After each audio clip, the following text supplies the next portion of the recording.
할렐루야. 아멘. 오늘 수요 예배 이 은혜의 시간을 허락하신 하나님께 감사하면서 함께 찬송가 199장 찬양하시겠습니다. 박수 치면서 찬양하겠습니다.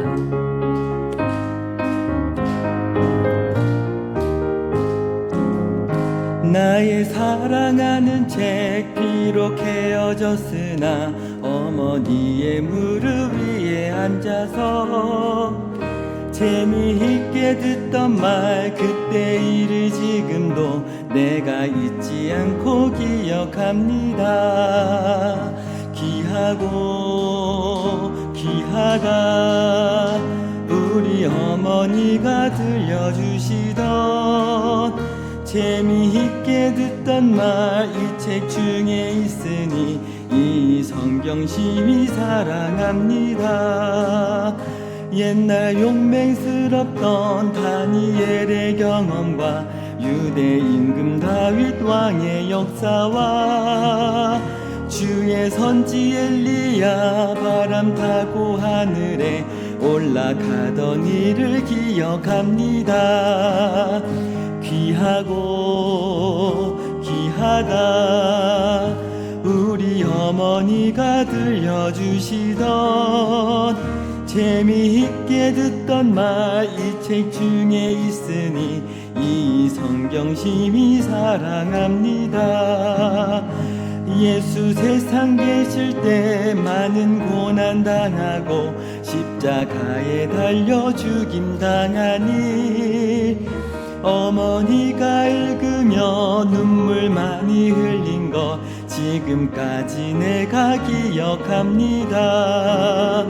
귀하고 귀하다 우리 어머니가 들려주시던 재미있게 듣던 말 이 책 중에 있으니 이 성경 심히 사랑합니다. 그때 일은 지나고 나의 눈에 환하오 어머니의 말씀 기억하면서 나도 시시때때로 성경 말씀 읽으며 주의 뜻을 따라 살려 합니다. 귀하고 귀하다 우리 어머니가 들려주시던 재미있게 듣던 말 이 책 중에 있으니 이 성경 심히 사랑합니다. 아멘. 함께 묵도하며 나아가시겠습니다.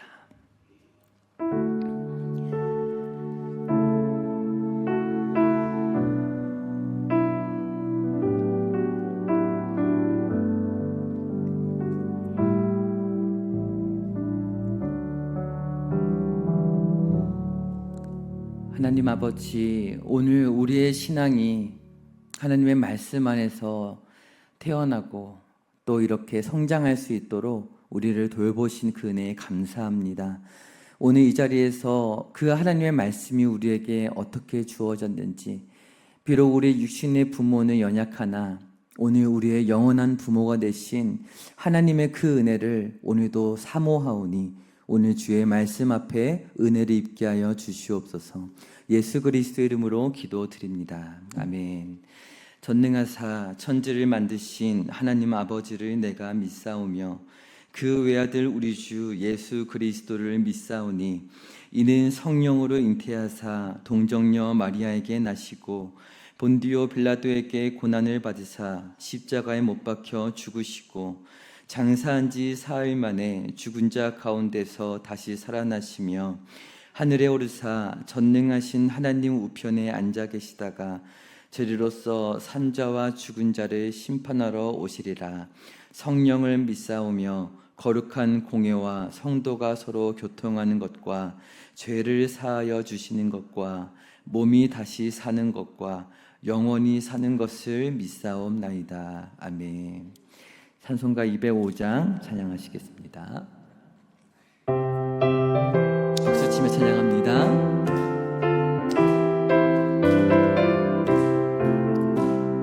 주 예수 크신 사랑 늘 말해주시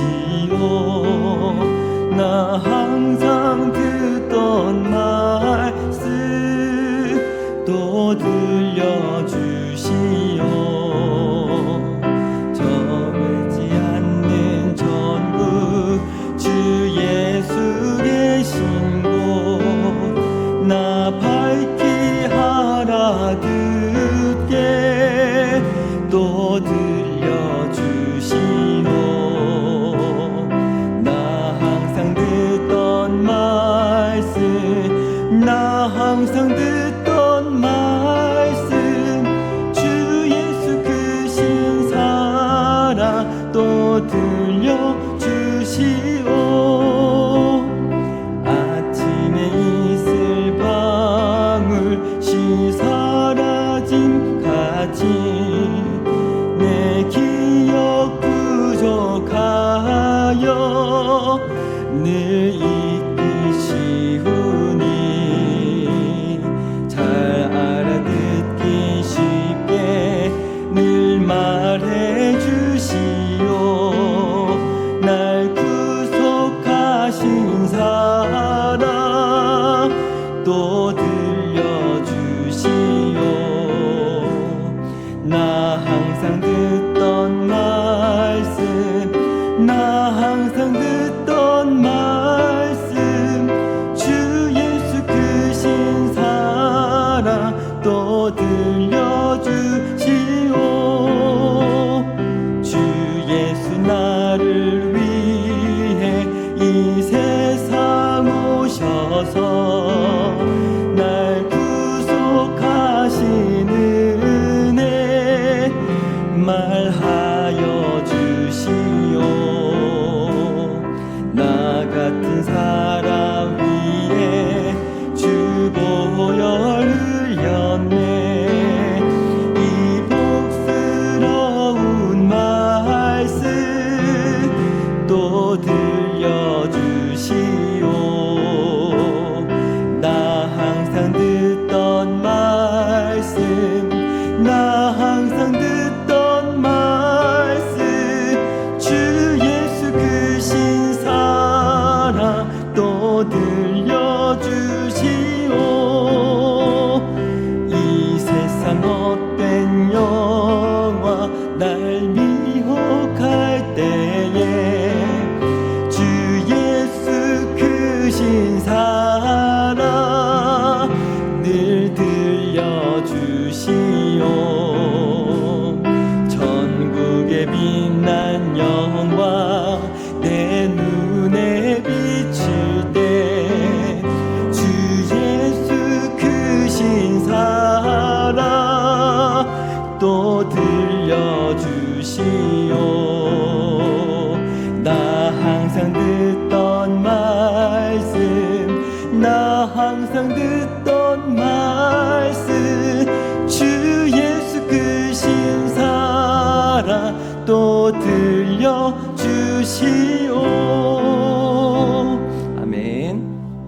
오늘 함께 은혜를 나누실 말씀은 디모데후서 3장 12절부터 17절 말씀입니다. 오늘 기독교 역사 세 번째 시간으로 이 본문 말씀을 읽고 은혜를 나누겠습니다.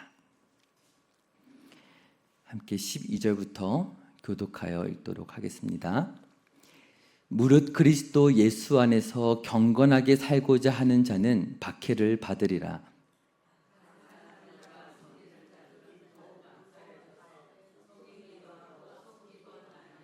그러나 너는 배우고 확신한 일에 거하라.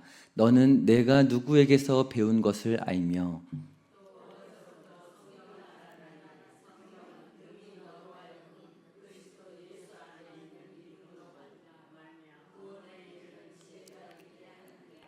모든 성경은 하나님의 감동으로 된 것으로 교훈과 책망과 바르게 함과 의로 교육하기에 유익하니 이는 하나님의 사랑으로 온전하게 하며 모든 선한 일을 행할 능력을 갖추게 하려 함이라. 아멘. 오늘 이 말씀으로 정통 신앙의 유일한 기준, 정경이란 제목으로 은혜를 나누겠습니다. 오늘 말씀을 준비하면서 정경에 대한 설교를 해야 한다는 것을 알게 되었을 때 함께 읽으셨던 오늘 본문의 말씀을 바로 떠올리게 되었는데요. 사도 바울은 무릇 그리스도 예수 안에서 순결한 신부와 같이 거룩한 교회로 세워져 갈 우리들에게 박해가 찾아올 것이 분명하다 말씀하고 있어요. 왜냐하면 세상은 더욱 악하여져 갈 것이기 때문이다라고 그렇게 말씀하고 있는데요. 정말로 그런 것 같습니다. 미디어가 발달하고 정보를 손쉽게 얻을 수 있어서 TV만 키면은 뉴스를 보기가 무서울 정도로 사건 사고가 너무 많이 있는 것 같아요. 기술이 발전할수록 사람들 사이의 인정이 사라지고 각박한 사회 속에서 사람들은 편리하고 다양한 방식으로 쾌락을 추구하고 있어요. 그리고 다툼과 전쟁이 끊이지 않는 그런 세상을 살아가고 있어요. 예수님을 믿지 말라고 하는 것만 박해가 아니라 여전히 순결한 신부와 같이 주님의 오실 길을 예비해야 되는 우리들이 두려움 가운데, 욕심 가운데 시선을 빼앗기고 죄의 유혹을 받는 것 또한 예수님을 떠나게 만드는 일종의 박해일 것입니다. 그렇다면 우리는 어떻게 순결하게 믿음을 지킬 수 있을까요? 바울은 유일한 해결책을 제시하는데요. 오늘 읽은 말씀 14절의 말씀을 보니까 그러나 너는 배우고 확신한 일에 거하라 이렇게 말씀하고 있어요. 배우고 확신한 일. 무엇을 배우고 무엇을 확신하였을까요? 성도님들은 무엇을 배우고 확신하고 살아가시나요? 말씀이죠. 성경 말씀이죠. 16절부터 17절의 말씀을 가능하시다면 함께 읽어보겠습니다. 시작.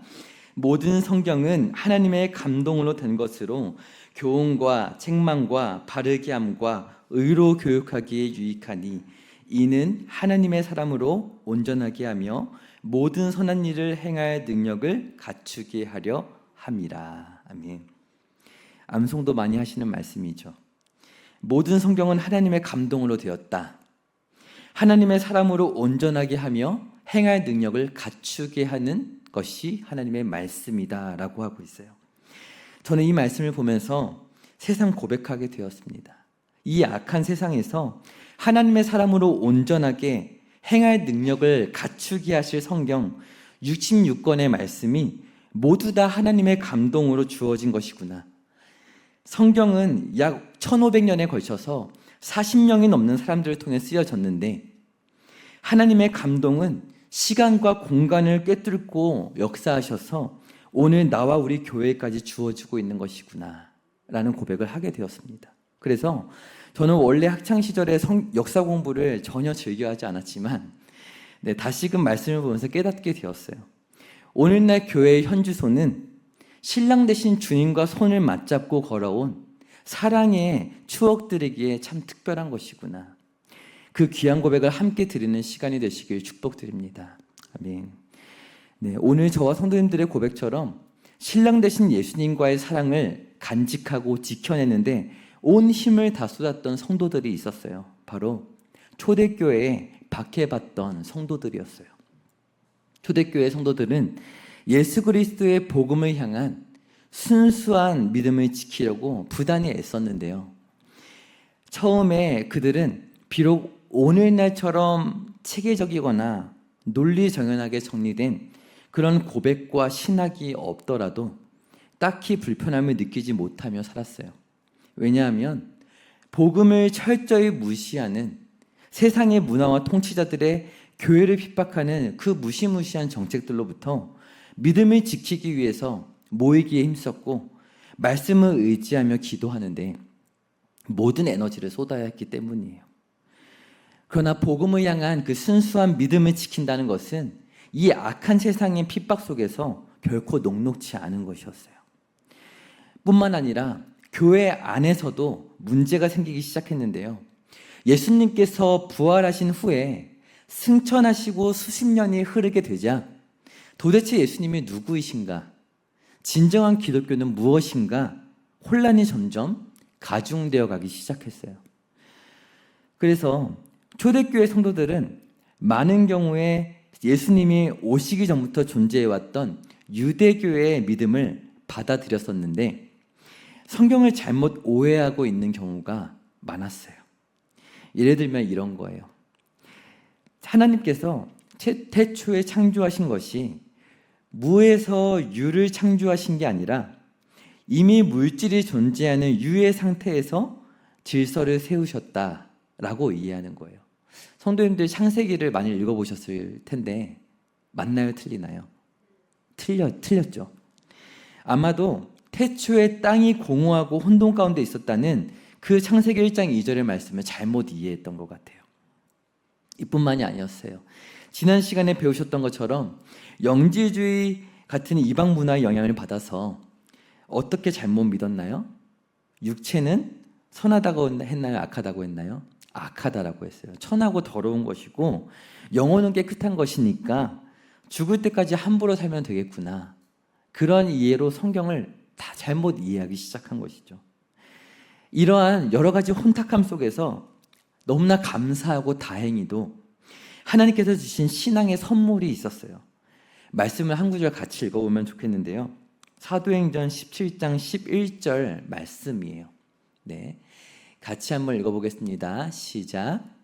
베레아에 있는 사람들은 데살로니가에 있는 사람들보다 더 너그러워서 간절한 마음으로 말씀을 받고 이것이 그러한가 하여 날마다 성경을 상고함으로. 아멘. 사도 바울이 괄호를 제가 오랜만에 들어봤습니다. 말씀과 상고입니다. 사도 바울이 유대인의 회당을 돌아다니면서 복음을 전했는데요. 데살로니가의 유대인들은 완고해서 그를 회당에서 끌어내어서 죽이려고 했던 반면에 곧바로 갔었던 그 베레아의 유대인들은 자신들이 틀렸구나를 인정할 줄 아는 굉장히 신사적이고 너그러운 마음을 가진 사람들이었다라고 사도행전에 기록되어 있어요. 진리의 말씀을 향한 간절한 마음이 있었다는 것이죠. 바로 이러한 겸손하고 간절한 마음, 때때로 성경을 읽다가 많이 졸기도 하고 머리맡에 베고 잠들기도 하지만 오늘 우리의 마음 가운데 이렇게 주시는 겸손하고 간절한 마음 무엇인가요? 성령을 통하여 하나님께서 우리에게 선물로 주시는 마음입니다. 이러한 신앙의 선물이 있었기 때문에 초대교회 성도들은 말씀을 보면서 항상 과연 그러한가? 정말 육체는 불필요한 것일까? 그렇다면 하나님이 여전히 육신을 가지시고 부활하신 것은 무엇일까? 하면서 질문하고 진리를 분별할 수 있었던 거예요. 오늘 성도님들께서도 말씀을 읽으실 때 이렇게 너그러운 마음으로 회개하는 마음으로 내가 틀리게 알고 있던 것이 참 많았구나, 이런 깨달음이 있으시길 바랍니다. 초대교회 성도들은 세상의 많은 철학과 혼탁한 말들을 들으면서 말씀과 비슷해 보이지만 이건 분명 말씀이 아니다, 복음과는 다르다, 그러한 것을 설명할 수 있어야만 했어요.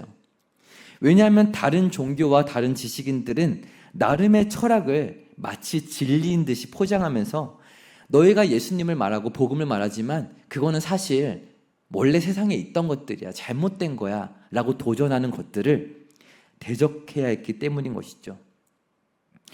그래서 그리스도인들이 듣기에 이것은 진리와 비슷한 것이었는데 결코 진리는 아니다 라고 분별하는 일들이 필요했던 것이죠. 이러한 과정들이 아주 느리지만 매우 신중하게 순수한 복음과 순수한 기독교의 신앙을 점점 더 명료하게 하는 이런 역사가 있었습니다. 그런데 이 이야기들을 들으시면서 아시겠지만 초대교회는 한 가지 치명적인 문제가 있었어요.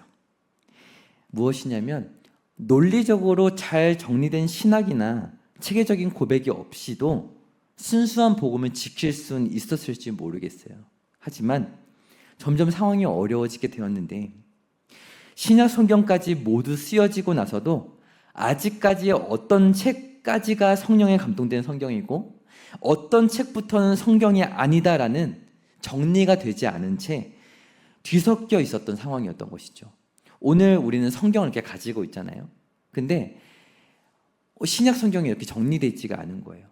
다 가지고는 있고 읽고는 있는데 성경이 아닌 것도 같이 읽고 있는 것이죠. 그러니까 그런 혼란들이 좀 이해가 되는 것 같아요. 사도행전의 말씀을 보시면 어떤가요? 사도 베드로가 살아있던 생전에 오순절에 성령이 임하였으나 예수님의 명령대로 땅끝까지 나갔나요? 나가지 않았나요? 당장에 나가지 않았어요. 그랬을 때 하나님께서 그 사실을 기뻐하지 않으셨죠. 그리고 어떻게 하셨어요? 핍박을 주시면서 흩어지게 하셨잖아요. 마치 이런 것처럼 이미 많은 신약의 성경들이 요한계시록까지 모두 신약의 성도들에게 주어졌어요. 성령님의 영감에 의해 주어졌음에도 불구하고 오늘날과 같이 정리되지 않고 성경이 아닌 여러 가지 그럴듯한 책들과 뒤섞여서 읽혔던 것이죠. 그러면 하나님은 어떻게 하셨을까요?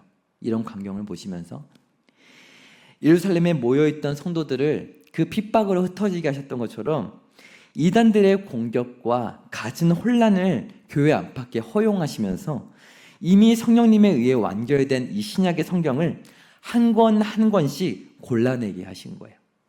상고하고 묵상하고 분별하도록 하셔서 역사 속에 섭리하시기 시작하셨습니다. 그래서 교회는 그렇게 섭리 가운데 선별하고 정리하게 된 성경 목록을 일컬어 따라해 보시겠습니다. 정경, 정경이라고 일컬었습니다. 캐논이라고 영어로 부르는데요. 규칙, 규범이라는 의미입니다. 이 정경이라는 것은요, 원래 히브리어로 카네라 불리는 갈대를 가리키는 단어였다고 합니다. 근데 왜 이 단어를 썼냐 하면 오래전부터 갈대는요, 각종 측량 작업을 위한 막대기로 자주 사용이 되었다고 해요. 네, 이것은 아니고요. 이거는 성경에 기록한 것이고 갈대 제가 못 가져왔습니다. 우리가 아는 갈대 생각해 보시면 될 것 같습니다. 그래서 캐논이라는 단어는 원래 측량 작업과 관련된 여러 가지 뜻, 곧 규범, 규칙, 원칙, 척도 등의 그런 의미를 갖는 표현이었어요. 근데 초대교회의 그 교회를 이끌던 교부들에 의해서 하나님의 영감을 받은 성령의 감동으로 쓰여진 말씀인 성경을 가리키는 용어로 쓰이게 된 거예요. 그러니까 진리의 기준이다라는 의미가 된 것이죠. 하나님의 감동으로 쓰여진 말씀은 놀랍게도 약속하지 않았음에도 불구하고 정경이라는 이름을 붙이기까지 모든 교회에서 이미 읽혀지고 인정되고 있었다는 것을 역사를 통해 살펴볼 수가 있어요. 디모데후서 3장 16절의 말씀인데요. 오늘 읽었던 본문이죠. 다시 한 번만 같이 읽어보면 좋겠습니다. 시작. 모든 성경은 하나님의 감동으로 된 것으로 교훈과 책망과 바르게 함과 의로 교육하기에 유익하니. 아멘.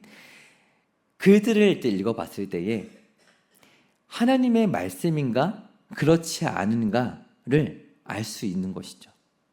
하나님께서 성령을 통해 우리 마음 가운데 깨닫게 하시는 거예요. 연구하고 연구할수록 이거는 성경이 아니구나, 하나님의 감동으로 쓰여진 것 같지가 않다라는 것을 알 수 있었다고 합니다. 그래서 이제 교회는 더 지체할 수가 없는 거예요. 2세기 초에, 그러니까 주 100년이 지나는 무렵에 대다수의 교회에서 널리 권위 있게 여겨지는 책들과 극히 일부의 교회가 쓸모 있다고 여기는 책들을 분명하게 이제 구분할 수 있게 되기 시작을 합니다. 오늘날 신약 성경의 맨 앞에 있는 무엇이죠? 신약 성경의 맨 앞에 있는 4권의 복음서, 마태, 마가, 누가, 요한복음서 있죠.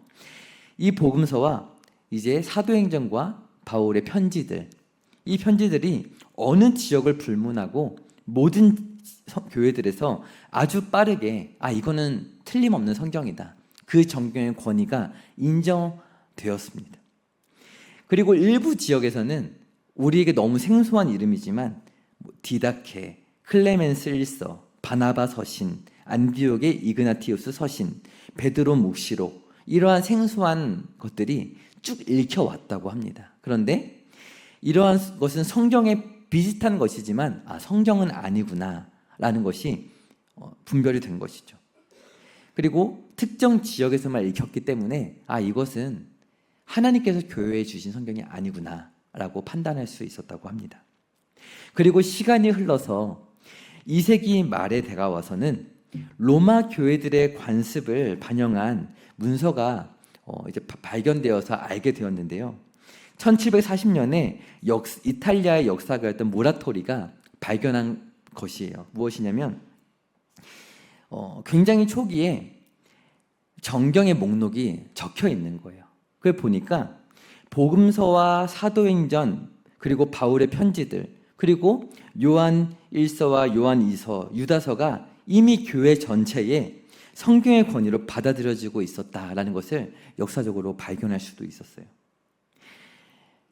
근데 이제 어떤 책들의 경우에는 받아들이되 주의가 필요하다 그런 말을 덧붙여서 분별하고 있었던 그런 책들이 있었는데 베드로 묵시록이라는 굉장히 생소한 그런 책과 더불어서 요한계시록도 거기에 포함되어 있었다고 합니다. 교회에서 이 책들이 읽히는 것을 원하지 않는 성도들도 있다라고 그렇게 적어놨었다고 합니다. 과연 말씀이 정말 그러한가? 상고하고 또 신중하게 상고하다 보니까 어떻게 된 거죠? 요한계시록 같은 성경도 아직은 성경에 검증이 되지 못했던 거예요. 신중했던 것이죠. 여기서 얼마나 신중했으면 요한계시록 같은 성령에 의해 감동된 성경까지 고민했을까? 좀 황당한 마음이 드는데요. 오늘날 성경을 생각하시면 이해가 잘 안 되실 거예요. 넘겨주시면 당시에는 책의 형태가 아니라 이렇게 양의 가죽으로 말려서 글씨를 쓰거나 아니면은 이렇게 파피루스라는 식물이 있어요. 이 식물을 공정을 해가지고 엮어서 옛날에도 이런 것들이 있지 않았나요? 배를 꼰다던가 뭐 그런 것처럼 엮어가지고 종이를 만든 거예요. 눌러서.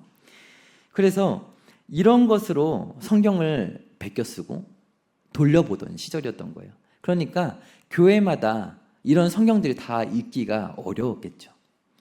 그렇기 때문에 시간차가 있고 검증에 시간이 굉장히 많이 걸렸던 것이죠. 그래서 아직 모든 성도들에게 충분히 읽히고 검토되지 못해서 정경으로 인정되지 못했던 성경이 있었지만 그러한 신약 성경들은 현재의 신약 몇 권이죠? 총? 27권입니다. 그 중에 7권에 불과했다고 합니다. 그 7권을 제외한 20권에 대해서는 마르키온 같은 이단을 제외한 대부분의 성도들이 처음부터 정경이라는 것을 의심하지 않았던 것이죠. 다만 이런 선택을 하면서 어떤 기준으로 정확히 했는지는 알려져 있지는 않아요. 하지만 분명한 것은 무엇이냐면요. 어떠한 거대한 전 세계적인 회의로 모이거나 그러한 결정이 없었음에도 불구하고 이미 대다수의 교회가 오늘날의 신약 성경과 아주 비슷한 목록을 정경으로 이미 받아들이고 있었다는 사실입니다. 서서히 정경으로 인정되었던 성경은 이제 뒤이어 7권이 있었는데 히브리서, 야고보서, 베드로후서, 요한 1, 2, 3서, 유다서, 요한계시록이 있었습니다. 히브리서는요. 저자를 알 수 없다는 것과 일부 이단이 그 내용을 왜곡하고 많이 의존하고 인용하는 것 때문에 이게 과연 정말 정경이 맞을까? 고민을 하였지만 곧이어 이거 하느님의 말씀이 맞구나 이렇게 인정되었다고 합니다. 그리고 또 무슨 성경이 있죠? 야고보서 있죠. 기록자인 야고보가 정말 저자가 맞는지를 검증하는 시간이 필요했다고 합니다. 그 내용에 있어서 믿음을 강조하는 다른 성경과는 조화롭지가 않은 것 같은 내용이 있으니까 행위를 강조하는 믿음이 문제가 되어서 정경성이 의심되었다고 합니다. 그러나 나중에 제롬과 어거스틴, 유세비우스 같은 교회 지도자들이 그 정경성을 인정하기 시작하면서 더 이거는 하나님의 말씀이 맞구나, 잘 이해가 되지 않았는데 정말 맞구나 이렇게 더 인정되었다고 합니다.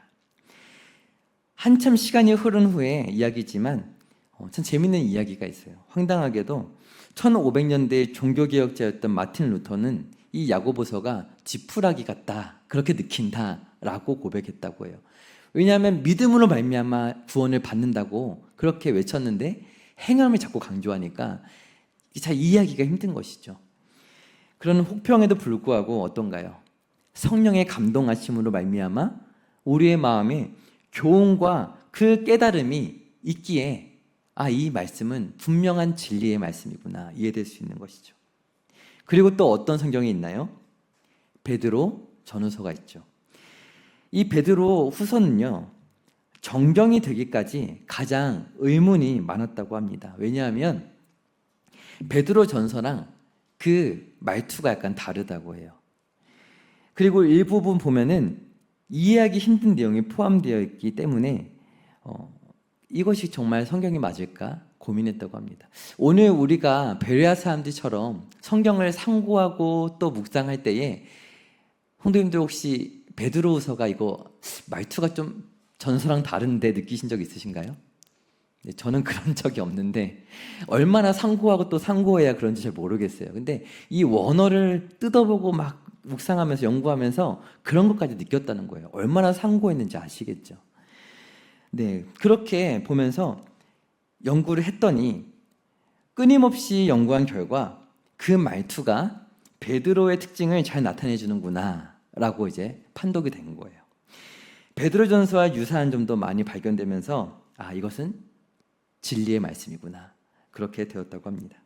그리고 또 요한 2서와 3서에 대한 스토리도 있는데요. 너무나 개인적이라는 거예요. 혹시 그런 거 느껴본 적 있으세요? 이 요한 2서 3서에 보면은 개인이 개인에게 보내는 것 같은 너무 그런 이제 내용들이라는 거죠. 그래서 이게 교회에 주신 하나님의 말씀이 맞을까라는 고민을 했다고 합니다. 그리고 또 지역적으로도 비교적 제한적으로 읽혀서 많은 사람들이 알지 못했었기 때문에 의심이 되었었다라고 해요. 자칫하면 성경으로 읽히지 않았을지 모르겠지만 그럴 일은 없었겠죠. 하나님께서 섭리하셨기 때문이죠. 저자인 요한이 자신을 사도가 아니라 장로라고 표현하고 있는 것도 이 편지의 권위를 의심받게 한 요인이었다고 합니다. 그러나 다른 사도들도 자신을 장로라고 말한 적이 있는 점과 요한 1서와의 그런 말투와 고백하는 내용이 비슷한 점을 들어서 정경이구나라고 인정되었다고 합니다. 또 유다서에 대해서도 이야기가 있는데 위경으로 분류되는, 제가 위경에 대해서 정리를 해놨는데요. 위경으로 분류되는 에녹서가 있는데 그 에녹서의 구절을 인용하고 또 모세의 승천기라는 위경이 있는데 성경이 아닌 그런 위경이 있는데 그 내용을 유다서 9절에 보면 인용하고 있는 거예요. 그래서 논란이 되었다고 합니다. 이러한 위경을 인용했음에도 불구하고 정경으로 의심 없이 받아들여야 한다고 주장했던 사람이 있었는데 그 사람이 언젠가 살펴본 적이 있었던 터툴리안이라는 사람이었어요. 그는 바울 사도도 필요한 경우에 이방인들의 말을 인용한 것을 제시를 하면서 위경을 인용하였다고 잘못은 아니다. 오히려 성경에 인용된 것이라면 그 부분만큼은 진리임을 증명하는 것이다 라고 하면서 정경으로 인정을 하게 되었습니다. 그리고 이제 마지막으로 어떤 성경이 남았을까요? 요한계시록입니다. 천년 왕국의 내용을 비롯해서 많은 묵시적인 표현들에 대한 논쟁으로 쉽게 정경으로 받아들여지지 못했다고 해요. 특히 이단들이 자신들의 교리를 지지하기 위해서 많이 인용하였기 때문에 오늘날도 그러하죠. 신천지와 같은 이단들이 그렇고 여호와의 증인도 그렇습니다. 그래서 더욱더 늦게 인정이 되었다고 합니다. 많은 교부와 교회에서 반대하는 소리가 굉장히 많았지만 이단이 잘못 인용하고 있는 것이지 그 말씀은 다른 성경과 조화를 이루고 저자인 사도 요한이 기록했다는 것이 입증이 되면서 결국에는 영감받은 성경으로 받아들여지게 되었다고 합니다. 이렇게 해서 주 300년, 그러니까 4세기가 되자 더 이상 신약의 정경의 범위를 고민할 필요가 없을 정도로 모든 교회 안에서 정경의 목록에 일치를 이루게 되었던 것이 교회에 정경에 세워졌던 역사입니다. 오늘날 교부 아타나시우스가 367년에 기록했던 그 글이 남아 있어서 그 내용을 볼 수 있는데요. 부활절을 기념하면서 남긴 글을 보면은 오늘날 우리 교회가 받아들이는 것과 똑같은 신약 성경의 목록이 기록이 되어 있는 것을 또 볼 수 있습니다. 그가 발표한 것은 아니지만 너무나 당연하게 다른 책들과는 다르게 권위가 있는 진리의 말씀이다라고 그렇게 기록되어 있는 글들도 발견되고 있는 것이죠. 이처럼 신약 성경이 형성된 것은 한 사람에 의해서가 아니라 누군가에 의해서가 아니라 성도들 가운데 읽혀지게 하셨던 어떤 역사인 것이죠? 하나님의 섭리의 그 역사로 이루어진 것이었다는 것을 오늘 우리는 간략하게 역사를 통해 살펴볼 수 있습니다. 네, 이제 뒤를 넘겨보시면 제가 많이 헷갈려 하시는 것 같아서 카톨릭의 그 구약 성경 목록을 실어놨습니다. 보면은 우리는 위경이라고 해서 이것은 성경으로 받을 수 없는 내용이다라고 하는 그런 것들을 가톨릭에서는 받아들이고 있는 것들을 볼 수 있는데요. 세세하게 따지면 12권을 받고 있는데 이제 7권이 더 많다, 편집되어서 그렇게 여겨지고 있습니다. 이러한 성경들은 성령의 감동으로 쓰여지지 않았다라고 해서 받아들여지지 않고 있는, 역사를 통해 검증이 되었던 내용이지만 저희가 다 살펴볼 수 없지만 구약 성경이 번역되고 읽혀지는 과정에서 미처 그것들이 분류되지 않았었던 그 책들이 이렇게 가톨릭에서는 받아들여지고 있는 그런 상황입니다. 그래서 이런 것들은 혼동하지 마시고 성경이 보는 것이 좀 다르구나, 이해해 주시면 되겠습니다. 네, 그래서 오늘 이러한 내용들을 통해서 정말 그 베레아 성도들이 말씀을 얼마나 아름답게 그들이 겸손하게 상고했으면 그 초대교회 성도들이 말씀을 부단히 묵상하고 연구하여서 오늘날 우리가 이렇게 성경을 안전하게 볼 수 있게 되었는지, 오늘날 우리도 말씀을 읽으면서 정말 하나님의 말씀이 내 안에 목사님의 가르침도 분명히 있겠지만 성령님의 깨닫게 하시고 조명하심으로 밝히 깨달아지게 하여 주시옵소서. 이러한 고백이 늘 겸손하게 있었으면 좋겠습니다. 네. 함께 찬양하고 마치겠는데요. 하나님 한 번도 나를 실망시키신 적이 없으셨다라는 고백입니다. 교회의 역사에 하나님의 감동으로 주어진 이 성경이 오늘 내 손에 주어지기까지, 오늘 나의 마음에 새겨지기까지 하나님께서는 쉬지 않고 일하시는구나, 하나님 사랑의 손으로 나를 붙잡고 항상 죽는 그날까지 인도하시는구나 고백하시면서 두려워하지 않는 그런 말씀에 매인 그리스도의 종이 되시기를 축복드립니다. 아멘. 이렇게 고백합니다.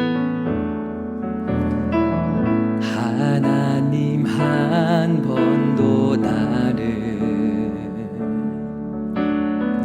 실망시킨 적 없으시고 언제나 공평과 은혜로 나를 지키셨네.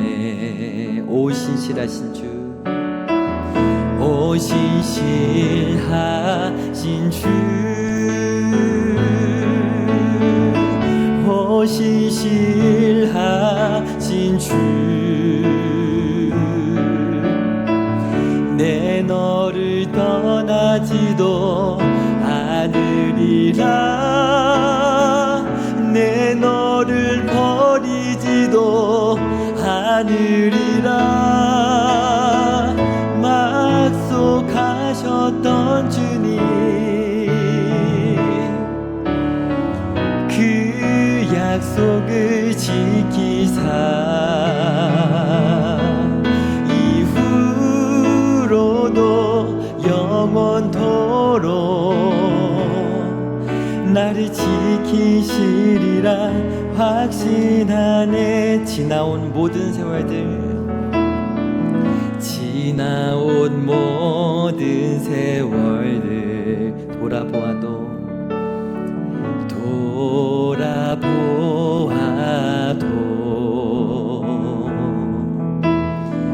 그 어느 것 하나 주의 손길 안 미친 것 전혀 없네. 오 신실하신 주,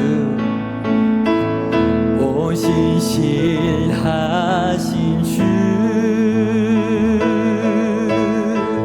오 신실하신 주, 내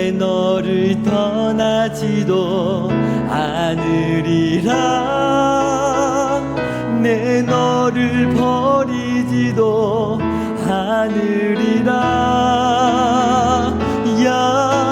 약속하셨던 주님, 그 약속을 지키사 이후로도 영원토록 나를 지키시리라 확신하네. 아멘. 함께 기도하겠습니다. 하나님, 오늘 우리가 때로는 두렵고 불안한 마음으로 말씀을 읽을 때가 참 많이 있습니다. 이것이 정말 하나님의 말씀이 맞을까? 사람이 기록하고 사람이 정한 그런 말씀은 아닐까? 내가 이 말씀을 읽는다고 깨달을 수 있을까? 하나님, 역사 속에서 먼저 이 말씀이, 이 신약의 말씀이 우리에게 주어질 수 있도록 초대교회의 겸손한 성도들을 통하여 성령님의 그 마음에 하나님의 말씀을 깨닫게 하시는 은혜를 통하여 지금까지 이 말씀이 주어지게 하신 줄 믿습니다. 하나님, 너무나 혼탁하였던 그 시대에 하나님의 말씀이 분별되었던 것처럼 오늘날도 하나님의 그 말씀을 혼탁하게 만들려는 많은 세상의 말들에 우리가 귀 기울이지 않고 오직 우리 안에 성령님의 깨닫게 하심과 이 말씀을 가르쳐주고 또한 이 말씀을 상고하며 묵상하는 많은 예배 가운데 하나님, 우리가 겸손히 나가게 하여 주시옵소서. 이 말씀으로 우리가 힘있게 주의 말씀을, 약속을 믿고 살아갈 수 있게 하여 주시옵소서. 주님 부르짖고 기도하겠습니다. 주여, 주님, 오늘 우리가 겸손하게 주의 말씀 앞에 성령님을 의지하며 나아갑니다. 오늘 하나님의 감동으로 쓰여진 말씀이 그 말씀이 쓰여질 때뿐만 아니라 그 말씀이 성경으로 확립되기까지 성령님께서 이끄셨던 것을 배웠습니다. 하나님, 오늘 역사 가운데 하나님의 감동으로 그 말씀이 자리 잡게 하셨던 것처럼 오늘 우리의 삶 가운데에도 하나님의 말씀이 이미 주어졌지만 자리 잡지 못하고 불안함과 두려움 가운데 읽혀지고 있진 않습니까? 하나님, 오늘 우리의 마음에 주님 더 이상 두려워하지 않고 더 이상 세상의 말에 귀 기울이지 않고 우리가 배우고 확신하며 이 말씀을 받을 수 있도록 성령님 역사하여 주시옵소서. 오늘 우리의 마음에 하나님께서 이끄신다는 확신을 가지고 우리가 그 마치는 날까지 예수님의 오심을 준비하며 우리가 순결한 신앙을 가질 수 있도록 하나님께서 우리의 마음에 이 말씀이 날마다 능력의 말씀으로 교훈과 책망과 바르게 하는 그 은혜의 말씀으로 경험될 수 있도록 이끌어 주시옵소서. 하나님, 역사 가운데 역사하신 하나님의 놀라운 그 능력을 우리가 오늘 또 바라봅니다. 다시 한번 기도할 때에 하나님, 오늘 우리가 정말 그 사도행전의 기록처럼 그 베레아 성도들이 너그러운 마음으로 내가 틀렸다는 것을 인정하고 오늘 새로운 그 말씀이 주어졌을 때 때로는 이단의 가르침과 잘못된 가르침에 알고 있었던 것들이 다시금 재정립되어질 때 그것이 내게 감격과 확신으로 다가올 수 있는 그러한 겸손하고 부드러운 마음이 될 수 있도록 하나님 다시 한번 기도하오니 오늘 말씀을 가까이 하게 하시고 그 말씀이 내 안에 정말 그 살아있는 말씀으로 나의 혼과 영과 골수를 찔러 쪼개는 그러한 나를 회복하는 말씀으로 읽혀질 수 있도록 하나님 나를 이끌어 주시옵소서. 한 번만 더 기도하며 나가도록 하겠습니다. 기도하겠습니다. 하나님 아버지, 오늘 우리가 정말 성령님께 이끌림 받는 마음, 정말 말씀을 혼자 더욱더 가까이 하는 그런 겸손한 마음 되기를 원합니다. 아버지, 우리가 예배를 드릴 때만 그 말씀을 읽는 것이 아니라 하나님, 정말 말씀이 오늘 우리가 홀로 은밀한 곳에서 성령님의 이끄심을 따라 우리가 깨닫고 잘못 알고 있었던 그 말씀을 다시 한번 복습하고 그 말씀을 들었던 것들을 주님 한 주간 기억하면서 또한 수요 예배와 금요 예배와 새벽 예배와 주님 정말 그 말씀을 새롭게 깨닫게 되는 그 많은 순간에 우리가 그 깨닫게 하신 은혜를 소홀히 여기지 않고 다시금 날마다 상고하며 우리의 마음에 간직할 수 있도록, 그래서 우리의 기억과 우리의 정신이 연약하여졌을 때 정말 누군가 복음을 물어본다면 하나님의 말씀은 이런 것이라고 우리가 배우고 확신한 것에 담대하게 고백하고 증언할 수 있도록 하나님 오늘 우리의 기억과 우리의 마음에 새겨 주시옵소서. 하나님 은혜를 감사합니다. 오늘 우리의 신앙의 유일한 기준과 척도가 되는 정경에 대해서 배울 수 있었습니다. 하나님, 오늘 이것이 우리에게 주어진 그 역사가 하나님의 감동으로 성령의 역사로 된 것일진데 우리가 이 말씀을 너무나 소홀히 여기고 너무나 값싸게 취급하고 있지는 않았습니까? 하나님, 오늘 이 말씀이 우리 마음에 새겨지는 것은 또 한 번 하나님의 감동으로 역사하셔야 하는 성령의 역사가 아니면 우리에게 주어질 수 없는 놀라운 기적과 같은 일임을 우리가 겸손히 고백합니다. 오늘 이 말씀을 돌아가서 읽게 되어질 때 오늘 우리의 마음판에 새겨지는 말씀들이 되게 하시고 성령님께서 그렇게 새겨주신 말씀이 오늘 우리의 기억력이 쇠하고 우리의 질병 가운데 어떠한 것도 기억하지 못할 때라도 누군가 복음을 물어보았을 때 확신과 담대함으로 감격 가운데 고백할 수 있는 그런 우리의 겸손하고 순결한 그런 마음이 될 수 있도록 인도하여 주시옵소서. 우리를 바르고 순결한 신부와 같이 준비시키실 그 은혜를 간절히 의지하오며 예수 그리스도 이름으로 기도드립니다. 아멘. 하늘에 계신 우리 아버지여, 이름이 거룩히 여김을 받으시오며 나라가 임하시오며 뜻이 하늘에서 이루어진 것 같이 땅에서도 이루어지이다.